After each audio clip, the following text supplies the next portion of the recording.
сайжруулалт буюу тоног төхөөрөмж болон ажилчид маш чухал. Эдгээр заавал авах хэрэгтэй. Учир нь тус бүр бүтээгдэхүүний үнд оройн үеийн бонус өгдөг шүү. Тодорхойлбол тоног төхөөрөмж нь үйлдвэрийн хурдыг нэмэгдүүлж барааны үнийг өсгөж төвгийн эдийн зарцуулалтыг багасгана. Харин ажилчид мөн адил үйлдвэрийг хурцгаж бүтээгдэхүүний үнийг нэмэгдүүлдэг шүү. Харин хамгаалалтанд арай өөр төрлийн сайжруулалт энэ ажилчид болон бараа хулгайд өртөх магадлалыг бууруулдаг. Энд нюанс бий. Мотоклубын босс байх үед л дайрдаг. Тийм болохоор ихэнх үедээ хэрэгтэй үедээ л мотоклубын босс болоорой.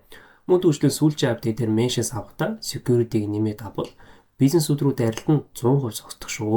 Гэхдээ ийгч бас нэг нюанс бий.